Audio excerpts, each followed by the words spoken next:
한 주를 못 빼고 뵙게 되니까 좀 오랫동안 못 뵌 것 같은 느낌이 좀 들었습니다. 예, 그래서 어쨌든 저희는 잘 갔다 왔고 하나님의 은혜로 또 좋은 교제 시간 또 말씀 전하는 시간을 가졌습니다. 자, 우리도 이제 시간이 되었기 때문에 제가 잠깐 기도하고 오전 성경 공부 모임 우리 갖도록 하겠습니다. 기도하시겠습니다. 감사합니다. 하나님께서 우리를 구원해 주시고 또 하나님의 이루 말할 수 없는 은혜와 섭리 가운데서 저희들을 또 한 주일 동안 인도해 주셨다가 이렇게 복되고 즐거운 주일 맞이하여서 하나님의 집인 교회로 이렇게 함께 모여서 주님을 높이고 또 성도 간에 좋은 교제를 나눌 수 있는 그런 복된 주일을 허락해 주셔서 다시 한번 감사를 드립니다.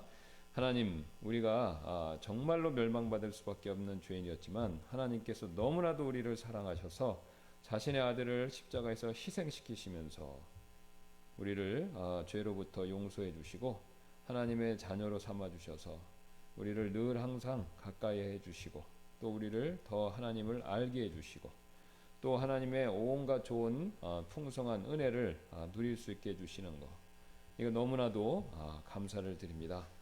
우리가 바쁜 세상의 근심, 염려, 걱정, 우리의 정욕으로 인해서 우리가 이런 것을 참 못 볼 때가 많은데 이 시간 주님, 특별히 오늘 하나님 앞에 예배드리는 이 주일만큼은 우리가 하나님의 크신 은혜와 하나님이 우리를 향해 베풀어 주신 놀라운 일들에 대해서 우리가 묵상하고 집중함으로 우리의 마음이 온전하게 하나님을 향할 수 있게 되기를 원합니다.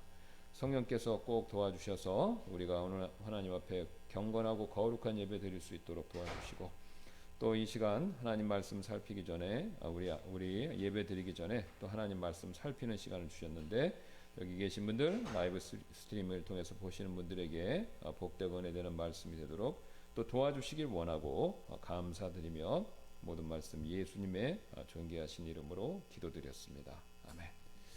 예, 우리 계속해서 지난주에 우리가 쉬었지만 그 씨 뿌리는 자의 비유를 통해서 우리가 어떻게 복음의 말씀이 마음에 합해질 수 있는가 그 과정을 계속 살펴보도록 하겠습니다. 자, 그래서 이제 예수님이 이 씨 뿌리는 자의 비유 이것을 통해서 우리의 내면 세계가 하나님의 복음의 말씀에 어떻게 반응해서 어떻게 구원에 이르는 열매를 맺는가 이것을 굉장히 잘 가르쳐 주셨죠. 그래서 여기서 우리가 굉장히 중요한 그런 인사이트들 우리가 그런 것들을 우리가 많이 발견할 수 있는데요. 다시 한번 잠깐 복습 차원에서 말씀드리면 자, 이 씨 뿌리는 자는 아시는 것처럼 네 가지 종류의 밭이 있지 않습니까? 그래서 첫 번째는 이제 밭은 아니고 밭 안에 있는 길이죠. 그래서 이제 사람들이 밟고 다니면서 씨를 뿌리는 농부가 밟고 다니면서 생긴 자연스러운 이제 밭 가운데 있는 길이 되겠습니다. 그냥 일반 도로가 아닙니다. 누가 어리석은 농부가 아니라면 누가 그 귀중한 씨앗을 길가에다 막 뿌리겠습니까? 그러니까 이제 요 고랑이랑 사이로 왔다 갔다 하면서 씨를 뿌리기 위해서 밟았던 그 길, 그게 이제 길가다 말씀드렸고, 그 다음에는 이제 어떤 거냐면 겉에는 흙인데 밑에 돌이 있죠. 뭐 돌덩이가 있든지 자갈이 있든지 아니면 조그만 이런 작은 모래알 같은, 모래알보다는 크지만 이런 돌들이 있든지 어쨌든 이게 돌밭입니다. 그 다음에 이제 세 번째는 뭐냐면 여기도 여전히 흙인데 그 안에 돌 같은 건 없습니다만 그 옆에 좌우의 사방에 가시나무, 그러니까 이제 이게 잡초 되겠죠. 가시나무의 뿌리가 쫙 퍼져서 그 씨앗이 들어갔지만 그 씨앗이 가시나무 뿌리 때문에 잘 자라지 못하는 밭, 그러니까 잡초밭이 되겠습니다. 아주 쉬운 예로. 여러분 요즘에 이제 그 봄 되니까 새싹들 이런 게 막 저기 자라잖아요. 근데 이게 여러분이 민들레, 엉겅퀴 이런 거 민들레는 많이 보셨죠? 엉겅퀴 이런 거 이제 우리나라는 엉겅퀴가 있을 텐데 이게 이제 제가 이제 그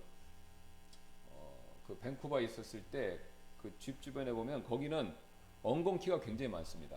근데 이 엉겅퀴를 이제 그 앞에 밭 같은, 그러니까 이제 정원 같은 데 이렇게 있어요. 꽃을 놓는 데가 있어서 그거를 항상 솎아줘야 됩니다. 민들레도 그렇고 엉겅퀴도 그렇고 이거를 뽑아줘야 돼요. 그럼 뽑아주면 며칠만 지나면 또 자랍니다. 이게 엉겅퀴, 민들레 이런 게 잡초가 원래 생명력이 강하다 이런 말이 있지 않습니까? 굉장히 생명력이 강해요. 그리고 뿌리도 깊고, 그래서 이게 씨앗이 어떻게 딱 뿌려지고 자라면 금방 자라고, 그 뿌리가 깊기 때문에 주변에 제대로 된 화초라든가 그 다음에 곡식 같은 거 이게 살 수가 없습니다.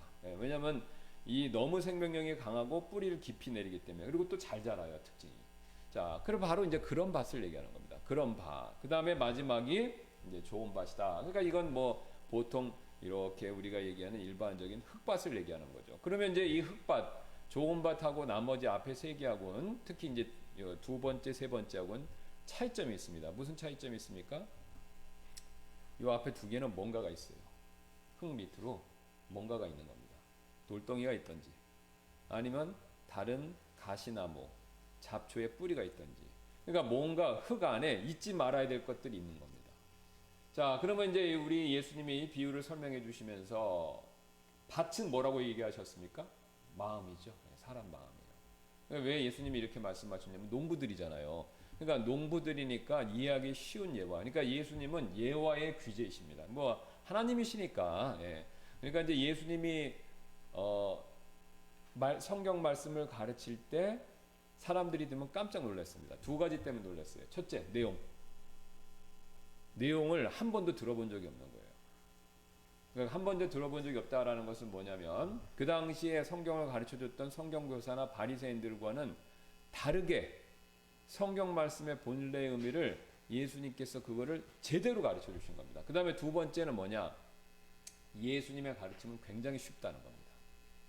어린아이도 이해할 수 있을 만큼 굉장히 쉬운 거예요. 그러니까 성경은 제가 한번 말씀드린 적이 있는 것 같은데, 예수님이 성경을 한번 유심히 보세요. 예수님이 가르치시면 최소한 10번 이상 그 이스라엘 백성들이 깜짝 놀랐다는 얘기가 나와요.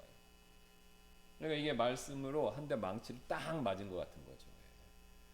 그래서 예수님이 말씀을 굉장히 잘 전하셨는데, 그 잘 전하실 수 있는 두 번째 특징이 바로 뭐냐면 쉽게. 근데 쉽게가 어떻게 쉽게 하실 수 있냐? 예화를 통해서. 그러니까 예화를 적절하게 잘 들어서 딱 맞는 그 예화를 들어서 그 당시 사람들에게 말씀을 전해주셨기 때문에 쏙쏙 들어온 겁니다. 근데 이 씨 뿌리는 자의 비유는요, 우리한테는 잘 안 맞아요. 우리 시대. 왜 그렇죠? 대부분 도시 사니까. 그죠? 네. 그러니까 우리가 이해를 못하는 거예요. 그래서 성경 시대 문화를, 성경을 잘 이해하려면 그것을 문화나 역사나 배경을 이해할 필요가 있는 겁니다. 왜요? 그 시대나 우리 시대하고는 좀 다르잖아요. 살아가는 모습이. 물론 사람이 사는 근본적인 원리는 똑같습니다. 전부 다 죄인이고, 전부 다 태어났다가 나중에 죽고, 그죠? 전부 다 욕심 있고, 그 다음에 전부 다 쉽게 넘어지고. 자, 이런 또 전부 다 좋은 면에 있어서 하나님의 형상대로 만들어졌고. 그러니까 이런 기본적인 원리상에 있어서는 우리가 똑같지만 살아가는 모습, 문화, 배경, 언어, 인종은 다 틀려요. 그러니까 예수님이 그런 거에 맞춰서 가르쳐 주셨기 때문에 그런 사항을, 구체적인 사항을 우리가 조금 알아야, 그걸 조금 알아야 정확하게 이해할 수가 있습니다. 그러니까 이 씨 뿌리는 자의 비유는 농사를 짓는 분들은 잘 이해하실 수가 있어요. 그러나 한 번도 내가 뭘 심어서 길러본 적이 없다, 그런 분들은 이해하기가 약간 어려울 수가 있어요. 자, 그러나 뭐 이게 자체가 자연물이니까 아주 어려운 내용들은 아닙니다. 뭐 한 번쯤만 생각해 보시면 다 어느 정도는 충분히 이해하실 수 있죠. 그래서 우리가 씨 뿌리는 자의 비유가 요 밭이 뭐냐면 마음이다, 이렇게 말씀하신 거죠. 그러니까 밭이 마음이니까 좋은 밭, 이것은요 마음 안에 뭐가 없어야 돼요? 돌덩이 같은 거, 가시나무 뿌리 같은 거, 그런 게 없어야 된다. 마음이, 그걸 예수님이 산상설교 수훈에서는 가난하다 그러셨고, 또 성경의 다른 곳에서는 어린아이 같다 그랬고, 또 성경의 다른 곳에서는 살같이 부드럽다 그러고, 이 표현은 여러 가지입니다. 강조점은 틀리지만 이 모든 내용의 공통점은요, 마음 안에 뭔가가 없어야 돼요. 마음 안에 뭔가가 있으면 말씀의 씨앗, 복음의 씨앗, 하나님의 말씀을 들었을 때 우리의 마음이 반응할 때 문제가 생긴다라는 거죠. 방해물이 된다 이겁니다. 그래서 이 돌덩이는 뭡니까? 예수님 말씀하셨잖아요. 이 뭔가가 돌덩이가 있어서 그게 그 이제 우리 세 개 비교한 걸 나눠드리면 그걸 한번 보시면 되겠습니다. 왜냐하면 속에 뿌리가 없어. 다 똑같이 세 곳에서 똑같이 얘기해요. 공감복음에서 세 곳 다 속에 뿌리가 없어서 못 자란다는 겁니다. 그러니까 왜 속에 뿌리가 없습니까? 돌이 있으니까. 그러니까 돌이 있으니까 뿌리가 못 내리는 거예요. 그러니까 이 말씀이 그 다음에 이 돌밭의 특징은 처음에 다 기쁨으로 받았다 이거예요. 다 마태복음, 마가복음 다 보시면요, 누가복음까지 이게 표로 된 거 있지 않습니까? 이걸 보세요. 여기 보면 다 기쁨으로 받았어요. 그러니까 말씀을 듣고 기뻐했다는 겁니다. 처음의 반응은. 근데 그 처음의 반응은 기뻤는데 그 말씀이 자기 마음하고 합해지질 못한 거예요. 왜요? 뭔가가 그 안에 있어서 이거 합해지는 걸 막은 거죠. 근데 예수님은 그걸 돌덩이로 비유하시는 거예요. 그럼 성경에서 돌은 보통 비유할 때 어떤 내용을 가르쳐 줄 때 그 돌이라고 하냐면요, 단단함입니다. 우리 마음을 단단함, 우리 마음의 완고함, 이거를 표현할 때 돌 같다 이렇게 얘기합니다. 더 단단하면, 돌 중에서 제일 단단한 돌이 뭡니까? 다이아몬드. 그러니까 금강석 같다고 그러잖아요. 너희의 완고함, 완악함, 너희의 마음의 강팍함이 금강석 같다고 그러지 않습니까? 돌 중에 최고 단단한 돌이잖아요. 그러니까 이 안에 뭔가 딱딱한 게 있는 겁니다. 그러니까 마음이 딱딱해진 거죠.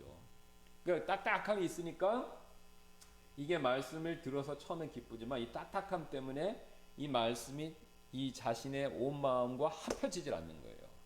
말씀과 마음이 온 마음이 딱 합쳐져야 그게 이제 구원에 이르는 열매를 맺는 건데, 진정으로 마음이 하나님을 향하게 되는 건데, 이 돌덩이가 딱 있으니까 뿌리가 쫙 내려가지를 못하는 거예요. 어느 정도 내려가다가 못 나가는 거죠. 예. 그 다음에 이제 가시나무 뿌리, 이 돌 같은 건 없어요. 이 가시나무 뿌리밭은요, 돌 같은 건 없는데 씨앗은 쑥 내려갑니다. 내려가는데 옆에 있는 다른 것들이 그거를 막는 거죠. 근데 그 옆에 가시나무 역할을 하는 게 뭐라고 예수님 말씀하셨냐면 세 가지입니다. 이 세상 염려, 재물의 속임수. 그게 마태복음이고요. 마가복음에는요, 이 세상 염려, 재물의 속임수, 그 다음에 다른 것들에 대한 정욕. 누가복음은요, 이 세상 삶의 염려, 재물, 쾌락. 그러니까 이제 둘, 셋이죠. 예. 근데 이제 다 세 개를 놓고 보면은 세 개가 되겠죠. 첫 번째 뭐냐면 이 세상 염려. 그 다음에 이제 재물의 속임수가 나옵니다. 재물의 속임수. 그 다음에 세 번째가 뭐냐면은 쾌락 또는 정욕 이렇게 나오는 거죠. 그러니까 쉽게 얘기하면 염려, 걱정, 돈, 그 다음에 욕심, 쾌락을 추구하는 욕심. 요 세 가지가 말씀을 쫙 받아들여도 그게 막는다 이겁니다. 그러니까 이제 우리가 대표적으로 구원 상담하거나 여러분도 그런 얘기 많이 드셨을 거예요. 예수님 말씀 들으면 목사님 아니면 선생님 다 이해합니다. 저는 구원이 필요해요. 그런데 저는 좀 나중에 믿을래요. 조금 더 이 세상 삶을 즐기다가 나중에 믿을래요. 이 세상 일들을 좀 더 하고 이 세상에 좋은 것 좀 더 누리고 이 세상에 해볼 거 안 해볼 거 다 해보고 좀 나중에 삶의 후반부에 믿겠습니다. 바로 이 케이스입니다. 다 이해하고 자기가 죄인인 것도 인정하지만 난 예수님을 회개하고 딱 믿겠다. 요거 결심을 못 하는 겁니다. 왜요? 세상 염려, 돈 욕심, 그 다음에 어떤 쾌락과 이 세상 낙에 대한 욕구, 정욕이죠. 그것 때문에. 그러니까 더 간단히 말씀드리면 세상 사랑하는 마음이 여전히 있는 겁니다. 그러니까 그 마음이 있으니까 이게 말씀을 들었지만 이게 쫙 자라면서 구원에 이르는 열매를 못 내는 거죠. 마음속에서. 그런 분들 태반입니다. 굉장히 많으세요. 굉장히 많죠. 여러분 자신도 저도 과거를 되돌아봤었을 때 그런 마음을 가졌던 적이 있었고요. 구원받기 전에. 저는 이제 교회는 초등학생부터 다녔는데 구원받은 건 이제 젊어 25살에 받았는데 교회 다니면서도 중간에 이제 좀 안 다닌 적도 있었지만 그때 제가 되돌아보니까 나한테도 그런 마음이 있었다 이런 생각이 들더라고요. 그러니까 그런 마음이 있으니까 복음의 말씀을 여러 번 들어도 이게 내 마음과 온전히 합해지면서 하나님을 향한 구원의 열매를 못 맺는 거죠. 진정한 구원이 안 된 겁니다. 그러니까 우리가 이 마음 상태를 잘 생각해 보시면 됩니다. 잘 살펴보면 내가 이미 구원받았으면 내 과거에 어떤 거였나? 1번, 2번, 3번 뭐 이제 세 개다가 나타날 수도 있고 아니면 셋 중에 어떤 특정 부분이 더 강하게 나타날 수도 있습니다. 그건 사람마다 다 틀리고요. 그러나 이 셋 중에 하나에 걸리는 건 맞습니다. 왜냐하면 예수님이 좋은 밭을 빼놓고는 그것과 해당되지 않는 건 이 세 개만 말씀하셨습니다. 그죠? 네. 그러니까 이 셋 중에 하나는 걸리는 거예요. 셋 다 걸리든지 둘이 걸리든지 하나만 걸리든지 이 중에 하나가 내가 딱 포함된 겁니다. 구원받기 전에도 그랬고 지금 현재 구원받지 않았다라고 하면 이게 걸리는 거예요. 그러니까 우리가 예수님이 해주신 말씀을 그대로 내 삶에 잘 적용하고 특별히 내 마음에 잘 이것을 대비해 보면요 알 수 있어요. 여러분 참 재밌어요. 예수님은 참 역시 하나님이신데 이게 밭에 비유하잖아요. 이게 밭에 비유하면요 농부가 몰라요 어떻게 되는 건지 여기가 뭘 잘하고 있는지 어떤지 몰라요. 근데 알 수 있는 방법이 나중에 하나 있어요. 그게 뿌린 씨앗이 자라갖고 열매를 맺을 때 이게 자라서 줄기가 올라서 열매를 맺을 때 그때 되면 아는 거예요. 그렇죠? 예. 근데 그 전에는 이 안에서 뭐가 벌어지는지를 모른다는 겁니다. 근데 모른다고 그래서 아무것도 어떤 일이 아무런 일이 안 일어나는 건 아니라는 거죠. 그죠? 예.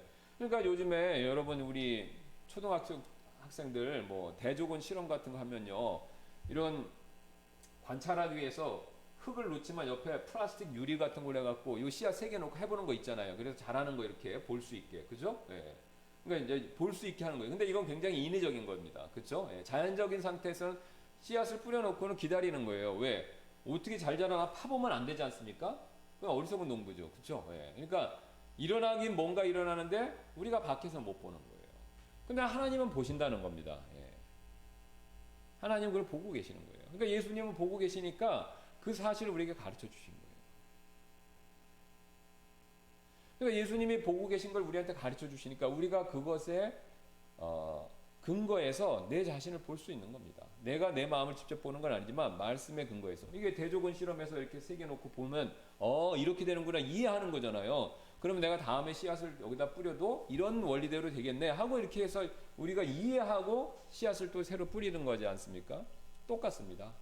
우리가 우리 마음 못 보고 남의 마음 못 보지만 예수님이 보신 우리의 마음이 돌아가는 원리 이걸 가르쳐 주셨기 때문에 이걸 우리가 딱 정확하게 이해하고 내 자신에게 적용하고 다른 사람들한테 이렇게 비춰보면요 우리가 알 수 있다라는 겁니다. 하나님만큼은 아니지만 이 사람이 최소한 이 4가지 부류 중에서 어느 쪽에 속하는지 이걸 알 수 있다는 거예요. 그리고 이제 이걸 알아야지 우리가 보통 얘기하는 이지빌리비즘이라고 하지 않습니까? 그러니까 머릿속으로 살짝 이해했기 때문에 구원받았다라고 하는 그런 착각을 막을 수가 있어요. 여기 지금 돌밭도 보면 기쁨을 받았다고 그러잖아요. 그렇죠? 근데 예수님 말씀은 그 사람 구원받았다고 얘기 안 합니다. 좋은 밭이 된 사람만 구원받은 거예요. 그러니까 복음의 말씀 듣고 기뻐할 수도 있어요. 근데 진심으로 자기 마음 안에 뭔가를 이 돌짝이 있던지 아니면 3가지 세상과 관련된 것들이 있던지 가시난 뿌리들이죠. 이거를 해결하지 않으면 안 된다라는 겁니다. 예. 제가 또 이걸 말씀드리면 그러면 뭘 어떻게 해야 되냐 이게 아니에요. 지금 행위구원을 말씀드리는 게 아닙니다. 행위구원은 말과 행동으로 뭘 잘해야 돼요. 의롭게 살아야 돼요. 그거 예수님이 지금 그걸 얘기하시는 게 아니지 않습니까? 다 마음이에요. 마음. 그죠? 마음속. 밭은 마음이에요. 밭 안에서 이루어지는 것만 얘기하시는 겁니다. 그러니까 우리 마음 안에서 무슨 생각, 어떤 염려, 뭐 이런 것들이 어떻게 작동하는지 그것만 말씀하시는 거예요. 그러니까 우리의 마음의 문제를 해결하는 거니까 행위가 아닙니다. 행위가 아니에요. 그러니까 여기서 지금 예수님이 착한 말을 해라. 그 다음에 착하게 살아라. 그 다음에 하나님이 요구하시는 대로 선을 행하라. 이런 얘기 하시는 게 아니지 않습니까? 그냥 우리 마음 안에 뭔가가 있고 그런 것들이 어떻게 하나님의 복음의 메시지를 방해하는가 합해지는 거 내 마음과 완전히 온전하게 하나게 되는 걸 그거를 막는가 방해하는가, 그걸 가르쳐 주시는 것 뿐입니다. 그러니까 이건 행위구원을 얘기하시는 것도 아니고 딱 정확히 우리의 마음 상태 이것만 말씀하신다는 거죠. 그러니까 내가 내 마음 상태를 잘 살펴보시고 내가 1, 2, 3, 4 중에서 몇 번이 더 유독 두드러지는구나, 그런 특징이 있구나. 그러면 그것을 깨달으시고 그 다음에 이것을 내가 해결해야 되겠다. 이렇게 마음을 먹으셔야 됩니다. 이렇게 생각을 가지셔야 돼요. 그래야 참된 구원, 예수님이 주시는 참된 구원을 우리가 받을 수가 있는 겁니다. 자, 그래서 요 세 가지들 이렇게 보면, 그러면 이제 각각의 내용들이 어떻게 해당되는가 우리가 이제 볼게요. 한번 여기 이제 요 그림을 나눠준 걸 한번 보시면 각각 보시겠습니다. 거기 보시면 거기 이제 길가는 아예 듣는 게 아니죠. 예, 듣지를 않습니다. 길가에 뿌려진 거는 말씀을 들으려고 하지 않는 상태예요. 뭐 얘기해줘도, 여러분도 전도 나눠지고 친척 지인 분들에게서 하나님과 예수님에서 얘기하면요, 난 됐어요. 그리고 그죠? 완전히 귀를 닫는 사람들 있죠. 바로 그런 경우입니다. 예, 완전히 들으려고 안 해요. 관심도 없고 듣고 싶지도 않고 얘기하고 싶지도 않아 하는 거예요. 예. 근데 그런 사람들 굉장히 많죠. 그래서 이제 성경은 그런 상태를 강팍함 이렇게 얘기합니다. 읽지는 않겠습니다. 말씀들이 많아서. 마음이 강팍하다 이렇게 얘기하죠. 강팍하다. 대표적으로 이제 파라오 같은 사람, 그죠? 모세가 아론과 같이 내보내라, 하나님이 내보내라고 그랬다. 그러니까 주가 누구이기에, 그러니까 정확한 히브리 말 여호와가 누구이기에 내가 그 말 듣느냐. 나도 신이고 그도 신인데 내가 왜 그 신의 말을 들어야 되냐 이거죠. 그러니까 완전히 말을 안 듣겠다 이겁니다. 그러니까 이걸 듣기를 완전 거부하는 상태죠. 자, 그래서 이제 이런 상태는 뭐 들어가지를 않으니까, 말씀이 마음속에 뚫고 전혀 들어가질 않았으니까 소용이 없는 겁니다. 그 다음에 이제 돌밭, 아까 말씀드렸잖아요. 이 돌밭은 뭔가 마음속 안에 단단한 게 있는 겁니다. 단단한 게 있어요. 자, 그 단단한 내용들이 성경에 이제 여러 가지가 나오는데, 고린도후서 10장 4절에는 그 단단한 것을 강한 요새다 이렇게 얘기합니다. 강한 요새, 스트롱 홀스라고 그래서 강한 요새. 여러분, 이 요새의 특징은요, 이렇게 어떤 특정한 지역에서 적군을 막아내기 위해서 방벽을 쌓고 그 다음에 그 안에 있는 시설과 군사들을 지키는 특징을 갖고 있어요. 그렇죠? 그게 요새지 않습니까? 그리고 그 요새들은 건물이 성체가 보통 하나만 있는 게 아니라 여러 개가 있어요. 그러니까 이렇게 쭉 연결되어 있는 경우가 많아요. 하나만 있는 경우도 있지만 요새라고 그러면 망루나 성벽 같은 것도 연결되어 있는 거죠. 그러면 이게 뭘 의미하냐면요, 우리 마음 안에 어떤 생각들이 굉장히 고정되어 있고 그 다음에 그 생각들이 시스템, 그러니까 그걸 좀 더 쉽게 얘기하면 가치 체계를 갖고 있어요. 그러니까 이 돌밭 같은 건 뭐냐면, 여러분이 믿고 있는 어떤 신념, 세상적인 신념, 어떤 다른 종교, 아니면 붙들고 있는 가치 체계, 이런 거예요. 가장 간단한 거 같은 게 뭡니까? 내가 이 세상을 살아갈 때 나 자신을 신뢰해야 된다, 이런 거잖아요. 믿을 사람 없다. 그리고 이제 그것을 사람들은 항상 발전시킵니다. 왜 내가 내 자신을 신뢰해야 되는지 그것들을 자기 경험을 통해서 발전을 시켜요. 그래서 이래서 나는 해야 돼. 대부분은 안 좋은 일을 당하면 그래서 다른 사람 믿어. 그러니까 돈을 빌려줬더니 떼어먹은 거예요. 그래서 나는 다른 사람 믿지 말고 나를 믿어야 돼. 아니면 다른 사람한테 친절을 베푸는데 배신을 당하는 거예요. 그러면 사람이 또 위축되죠. 그래서 나는 다른 사람 의지하지 말고 나한테. 그리고 도와줬는데 결정적인 순간에 내가 도움을 못 받는 거예요. 그러면 역시 내가 혼자서 이걸 해야 돼. 이런 식으로 자기의 안 좋은 경험을 통해서 자기가 가지고 있는 가치관, 신념 체계를 강화시킵니다. 그래서 이게 그럴 수도 있지라고 생각하는 게 아니에요. 그런 어려운 일을 겪으면서 그게 맞아라고 확고하게 생각하는 겁니다. 그래서 그게 완전히 단단하게 굳어진 상태, 이거를 바로 강한 요새다 이렇게 표현합니다. 그냥 굉장히 견고한 자기의 체계를 갖고 있는 거예요, 생각들. 게다가 교육을 많이 받은 사람들은 이게 더 견고합니다. 그죠? 철학자, 그죠? 법률가, 우리가 얘기하면 현재 우리나라 사회 비중으로 했을 때는 중산층 같은 사람들이죠. 예. 자기 직장에서 뭔가 자기 업적을 이뤘고 또 자기 생각과 계획이 확고하고 이런 사람들이에요. 예. 이런 사람들은 그 안에 자기만의 체계를 갖고 있어요. 다 그게. 그러니까 그게 있으니까 처음에 기쁨을 받다가 아니라는 거죠. 그러니까 그 이제 보통 이런 경우죠. 어려운 일을 막 당했어요. 근데 이분이 이제 그래 내가 이제 하나님을 좀 찾고 해야겠다. 그러다가 이분이 변호사니까 나는 그래도 법률적으로 이걸 해결합니다. 이렇게 생각합니다. 또 어떤 분이 막 어려움을 당했어요. 그래서 내가 이거 하나님 앞에 엎드려. 그런데 어떻게 잘 해결했어요. 역시 나는 내가 비즈니스 마인드가 있으니까 그걸로 해결해야 돼. 이런 식으로 돌아가 버리는 거예요. 그러니까 처음에는 하나님과 복음에 대해 생각 좀 하다가 죄인이다 이런 거 조금 인정하다가 결국은 자기가 쌓아놓은 자신의 생각 체계 안으로 되돌아가 버리는 거죠. 그러니까 그게 있으면 온전한 복음의 말씀이 역사할 수가 없습니다. 강한 요새. 그거라고 말씀하시는 거죠. 그래서 이제 그 강함을 성경에서는 돌 같은 마음, 에스겔서 36장 26절이죠. 돌 같은 마음 이렇게 얘기하죠. 그 다음에 이사야 48장 4절에는 고집이 세다 이렇게 얘기하죠. 너는 고집이 센 자요. 그 다음에 내 이마는 내 목은 쇠힘줄, 내 이마는 놋. 전부 세 가지 다 뭡니까? 굉장히 강하고 찔기다 이거죠. 그러니까 여기 보세요. 고집이 세고 쇠힘줄, 그 다음에 놋. 이게 특징이 뭡니까? 강하다는 거죠. 찔기다는 거죠. 이게 잘 안 부서지는 거예요. 굉장히 강한 거예요. 우리가 흔히 하는 말로 자아가 세다 이러는 거죠. 굉장히 센 키우는 거죠.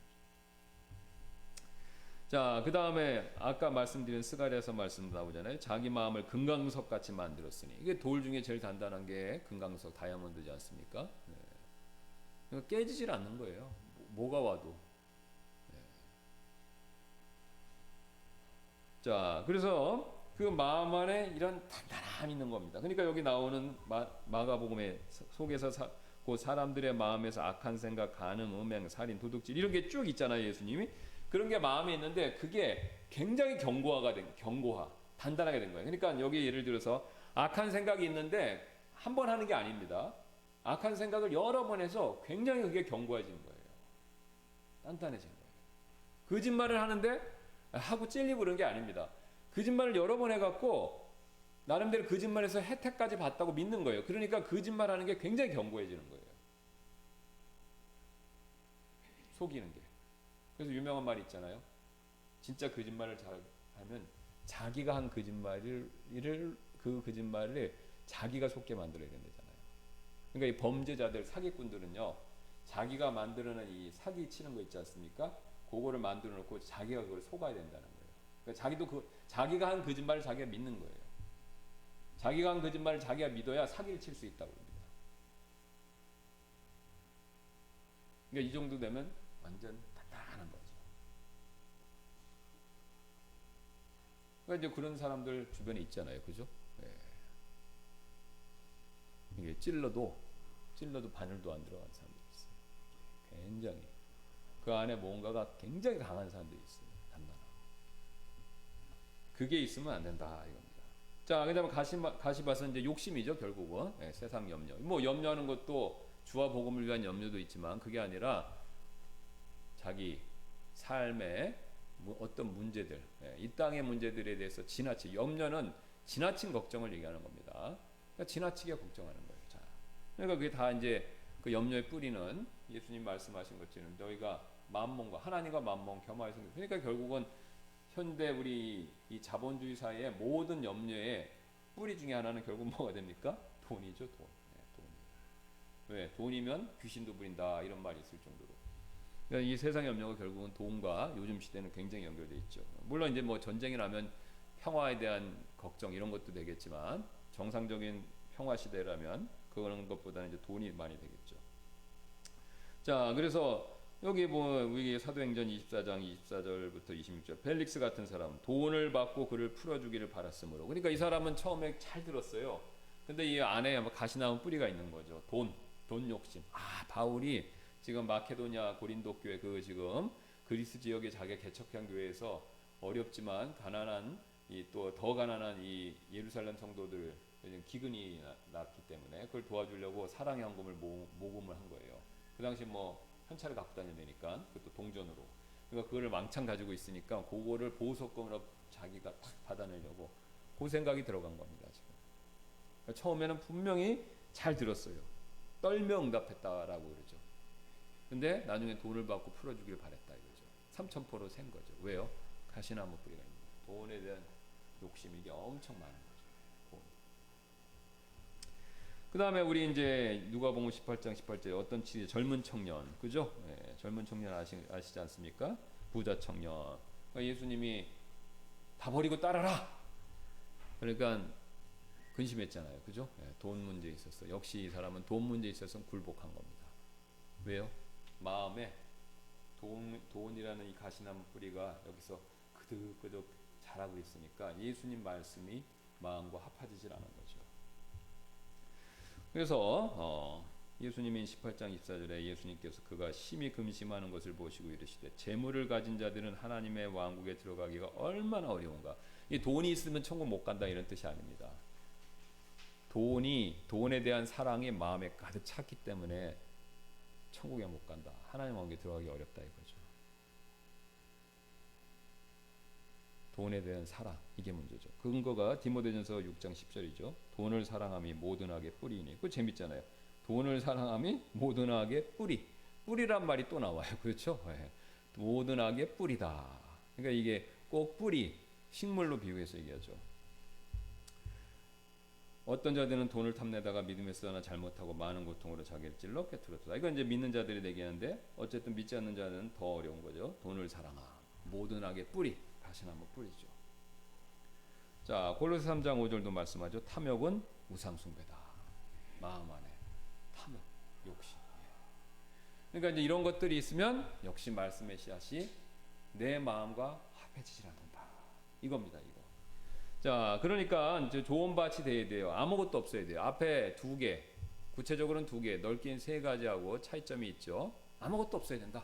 정상적인 밭은 아무것도 없어야 돼요. 그래야 씨앗이 뿌려서 잘 자랍니다. 그렇죠? 예. 그러니까 그 밭 안에 아무것도 없어야 돼요. 돌도 없어야 되고 잡초도 없어야 돼요. 이건 상식입니다. 그러니까 예수님 믿고 구원받으려면 마음이 아무것도 없어야 돼요. 그럼 마음이 아무것도 없다라는 것은 뭐냐면 정신 공황 상태라 이런 걸 얘기하는 게 아닙니다. 돌덩이 같은 마음이 풀어져야 된다 이거죠. 가시나무 뿌리 같은 것들이 제거돼야 된다 이거죠. 그래서 여기 호세아서 나왔지 않습니까? 호세아서 10장 12절에 너희 자신을 위하여 의 안에서 심고 궁율 안에서 거두며 너희의 묵은 땅을 부수라. 묵은 땅. 그렇죠. 여러분 이제 이스라엘 백성들 이제 봄에 되면 밭농사를 그 사람들 지니까 여러분 밭농사 아시죠? 우리 논농사하고는 틀려요. 밭농사는 이제 추수를 하고 딱 나서 한 해가 지나가면은 이제 땅이 겨울을 지나니까 딱딱해지지 않습니까? 예. 그리고 이제 그 안에 뭐 돌도 있을 수도 있고 잡초도 자란 것도 있고 그러니까 항상 봄에 지혜로운 농부라면 씨앗을 뿌리기 전에 파종, 씨 뿌리기를 하기 전에 뭘 해야 됩니까? 밭을 갈아야 돼요. 그렇죠? 밭을 갈아서 그 안에 돌덩이 있으면 그거를 치우고 밭을 갈아서 봄에 씨 뿌리기 전에 잡초들이 생겼으면은 그것도 치우고 그러니까 밭을 순수하게 아무것도 없이 이렇게 만들어야 된다라는 거죠. 그러니까 지금 그걸 말씀하시는 거예요. 너희의 묵은 땅을 부수라. 부수라고 그러잖아요. 돌덩이 같은 거 있으면 부셔야 되는 겁니다. 그래서 지금은 그 주를 찾을 때니 마침내 그분께서 오셔서 의를 비같이 너에게 내리시. 이게 정확한. 그러니까 지금 이 하나님의 의, 그리스도의 의를요 또 비로 비유해요. 그리고 밭을 갈아서 밭이 부드럽게 돼야 위로부터 비. 예수님은 지금 씨앗에 비유하셨고 여기 호세아서는 비로 비유하는 거예요. 그러니까 말씀의 비, 말씀의 씨앗이죠. 근데 똑같은 거예요. 그래서 씨앗이 잘 들어가야 하려면 좋은 밭이 돼야 되고 여러분 생각해 보세요. 아스팔트에다가 비가 오면 어떻게 됩니까? 빗물이 들어가나요? 안 들어가죠. 안 들어가죠. 밭에 아무것도 없어요. 그러니까 밭이 아무것도 없이 원래 순수한 그 밭이 돼야 비가 내렸을 때 그 비를요 밭이 잘 흡수하는 거죠. 온전하게. 돌이 있으면 어떻습니까? 옆으로 새죠. 그 돌을 받치면 빗물이 내리면 어떻게 됩니까? 다 옆으로 새요. 그죠? 네. 가시나무 뿌리가 있으면요. 그게 막던가 그게 흡수해 버리는 거죠, 대신. 그러니까 분명히 오셔서 의를 비같이 그분께서 오셔서 비를 의를 비같이 너에게 내리시리라. 너희가 사악함을 경적하여 불법을 거두고 거짓의 열매를 먹었으니 이는 내가 내 길을 신뢰하고 내 용사들이 많음을 신뢰했기 때문이라. 그러니까 하나님 신뢰하지 않고 자기가 가진 거 이거 신뢰하는 마음을 해야. 그래서 요거를 제거해야 된다. 그 다음에 이제 마태복음 영이 그게 이제 영이 가난한 자, 영이 가난한 자. 예, 거린들, 노숙자들 이런 사람 가진 게 없어요, 그렇죠? 예. 가진 게 없으니까 먹고 살려면 이게 이제 당장 먹어야 되잖아요. 먹는데 가진 게 없는 겁니다. 그러면 그 거린들, 거지, 그다음에 노숙자들은요 가진 게 없으니까 살려면 죽지 않고 살려면 어떻게 돼요? 남의 도움을 받아야 되죠. 그러니까 우리 마음이 딱 그런 상태가 돼야 된다는 겁니다. 이게 내가 보니까 난 죄인이에요. 그러니까 내가 보니까 내가 가진 걸로는 구원의 문제를 해결할 수가 없는 거예요. 내가 믿는 종교로는 그게 진실된 구원을 줄 수가 없는 거예요. 그러니까 그거를 깨닫는 겁니다. 그리고 하나님 도와주세요. 이 마음이 되는 거죠. 그러려면 마음이 부드러워져야 되는 거죠. 그러려면은 다른 거 신뢰하는 그런 가시나무 뿌리, 잡초 뿌리 같은 거 이거 다 제거해야 된다 이거죠. 묵은 땅을 부숴야 된다 이겁니다. 그러니까 이제 빌립이 얘기하지 않습니까? 이디오피아 네이시한테 얘기하니까 빌립이 이제 이렇게 얘기하죠. 만일 그대가 마음을 다하여 그냥이 아닙니다. 마음을 다한다. 마음을 다하여 믿으면 받을 수 있다. 마음을 다하는 거 이게 중요한 겁니다. 이게 좋은 밭이에요. 마음을 다한다. 다가 중요한 겁니다. 자, 그래서 여기 이제 우리 밑에 있는 말씀들도 이제 쭉 보시면은 여전히 동일하게 얘기합니다. 우리의 마음의 중요성을 계속 밑에서 말씀하시는 거예요. 어떤 마음 상태가 돼야 되는가. 자, 그래서 이제 정리하고 마무리하겠습니다. 중요한 건 뭡니까? 우리 마음이에요. 구원의 문제에 있어서 제일 중요한 게 마음입니다. 왜요? 마음으로 믿는 거예요. 또 마음이 우리 자신입니다. 그렇죠? 네. 마음이 나예요. 내 몸도 이 몸도 나지만 마음이 진짜 나예요. 이 몸은 흙에서 왔기 때문에 흙으로 사라집니다. 근데 내 마음, 우리가 영혼이라고 그래요. 영도 되고 혼도 되고 이 우리의 마음 이거는 죽지 않습니다. 영원히 존재하는 거예요. 그러니까 그 마음이 예수님을 믿어야 되는 거예요. 복음의 말씀을 믿어야 되는 거예요. 근데 그 믿는데 이 마음이 복잡한 거죠. 사람이 죄인이기 때문에 마음이 복음의 말씀을 예수님을 생각도 안 해보려고 그러고 길가 그 다음에 마음 속으로 뭔가가 있어야 단단한 게 돌덩이 같은 게 있는 겁니다. 뭔가 우리가 자아라고 그러죠. 고집이라고 그러죠. 이게 있는 거예요. 그러니까 이게 있으니까 안 되죠. 또 아니면 그런 건 없지만 착해요. 굉장히 착합니다. 나는 법 없이도 살아요. 다른 사람들이 다 나를 착하다고 그래요. 그리고 어렸을 때 선행상도 받았어요. 그리고 심지어는 교회도 나옵니다. 그런데 세상 근심, 근심, 염려, 욕심, 돈 욕심 많은 겁니다. 가시나무 뿌리죠. 그러니까 이게 있으니까 온 마음으로 예수님을 못 믿는 겁니다. 그러니까 이걸 부셔야 됩니다. 자, 그래야 된다라는 것을 우리가 살펴보는데 기도하고 마치겠습니다. 감사합니다. 오늘도 우리의 마음 상태를 살펴서 우리가 구원에 이르기 위해서 어떤 마음의 상태가 되어야 되는지 다시 한번 우리에게 지혜를 주셔서 감사드리고 우리가 구원받았으면 과거에 우리의 마음 상태가 어땠는지 우리가 다시 한번 우리를 되돌아보고 주님 앞에 더 감사하는 삶을 살 수 있게 도와주시고 또 그것을 근거해서 우리 주변에 우리의 우리가 예수님을 믿고 구원받을 우리 지인들, 가족들 또 주변에 있는 동료, 직장의 동료들들 있습니다. 하나님 그들에게 또 이 말씀에 근거해서 온전하게 복음의 말씀을 잘 이렇게 전해주고 또 인도할 수 있는 그런 또 지혜를 이 말씀을 통해 얻을 수 있도록 하나님께서 도와주옵소서. 이 시간에 이후에 있을 예배 시간에도 하나님께서 큰 은혜를 베풀어 주시기를 원하며 감사드리며 모든 말씀 예수님의 존귀하신 이름으로 기도드렸습니다.